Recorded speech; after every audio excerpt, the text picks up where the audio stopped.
Good morning student. आज हम आपको आपकी कक्षा का संस्कृत का पाठ 6 चतुर्वाया मूर्ख पंडिता पढ़ाएंगे। इस पाठ के माध्यम से हमें बताया गया है कि हमें पुस्तकीय ज्ञान के अतिरिक्त सामान्य ज्ञान का भी अध्ययन करना चाहिए। कस्मिंश्चिते ग्रामे चतुर्वाया मित्राणि आसन्। किसी गांव में चतुर्वाया 4 मित्र थे। तेषु त्रय शास्त्रेषु तु पारंगता परंतु व्यवहारे बुद्धिरहिता आसन्। उनमें से 3 तो शास्त्रों में निपुण थे किंतु व्यवहार से इन्हें बुद्धि रहित अर्थात मूर्ख थे। एक अपारा शास्त्र तु न जानती संपरंतु बुद्धिमान आसीत्। एक जो अन्य था वह शास्त्र तो नहीं जानता था परंतु बुद्धिमान था। एकदा एक दिन ते निश्चयं कृतवन्तः यत् वयं देशान्तरं गत्वा महाराजस्य पुरतः स्वज्ञानस्य पंडितस्य च प्रदर्शनं करिष्यामि। अब उन्होंने क्या करा, एक दिन उन्होंने निश्चय किया कि हम देश विदेश वयम देशाराम गत्वा महाराज, ठीक है, देश विदेशों में जाकर राजा के सामने अपने ज्ञान और पांडित्य का प्रदर्शन करेंगे।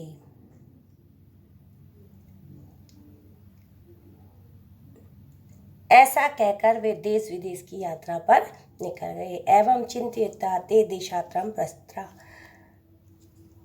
मार्गे ते एकस्य मित्र सिंहस्य अस्थूनि दृष्टवन्तः। उन्होंने मार्ग में एक शेर की हड्डियों को देखा। तदा तेषु एका उक्तवान भो सुहृदा। तब उनमें से एक बोला, अरे मित्रों, अस्माकं विद्याया हमें अपनी विद्या की परीक्षा का कुत्रुम एका अवसर लब्ध है।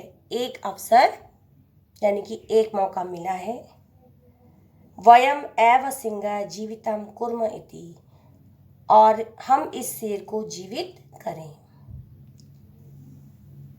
एव भुक्त्यां सा सिंहस्य अस्तीनि योग्य क्रमेण योजितवान।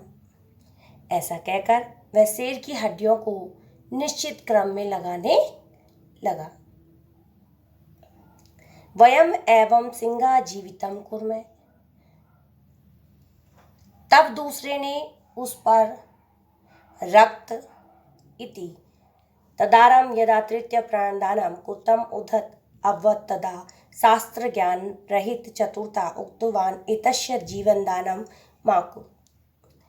एक ने जब उसने हड्डियां निश्चित क्रम में लगानी शुरू की, तब दूसरे ने उस पर रक्त, मांस तथा त्वचा आदि लगा दी।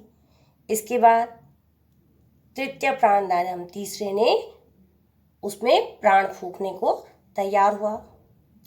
तभी शास्त्रों के ज्ञान से रहित बोला।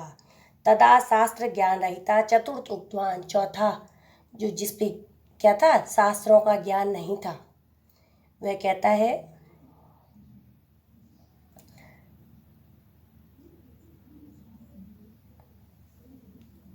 इसको जीवित मत करो। एतस्य जीवदाना मा कुरु, इसको जीवित मत करो। यदि ऐसा सिंह जीविता भवति तहिम अस्मान मारयति, और यदि ये जीवित हो गया तो ये हमें मार देगा। तम श्रुत्वा तृतीय उक्तवान, हे मूर्ख, अहम स्वविद्याया परीक्षाम करिष्यामि। अब वो कहता है कि उसकी बात सुनकर तीसरा बोलता है, अरे मूर्ख, मैं अपनी विद्या की परीक्षा करूंगा, अतः मैं प्राण तो अवश्य फूंकूंगा। तदा चतुर्थ शब्द, तब चौथा बोला, तहि मूर्ख तिष्ठतु, तब क्षण भर रुको, अहम वृक्षम आरोहमि, मैं वृक्ष पर चढ़ता हूँ।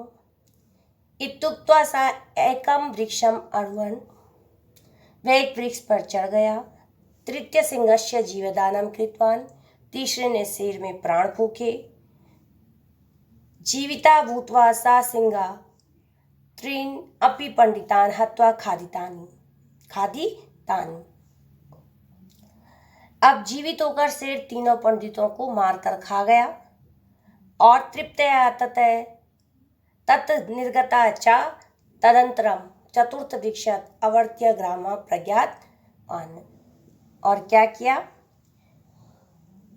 तीनों पंडितों को मारकर खाने के बाद और तृप्त होकर वह वहां से चला गया। इसके बाद चतुर्थ वृक्ष तय अब चौथा जो था वह वृक्ष से उतरकर गांव को लौट आया। अतः पंडिता वदंती, अतः विद्वानों ने कहा, विद्याया अपेक्षाया बुद्धि एव गरीयसी मूर्खस्य ज्ञानम अनर्थस्य कारण। कि अंतः विद्वानों ने कहा कि विद्या की अपेक्षा बुद्धि अधिक श्रेष्ठ होती है, मूर्ख का ज्ञान अनर्थ का कारण होता है। धन्यवाद।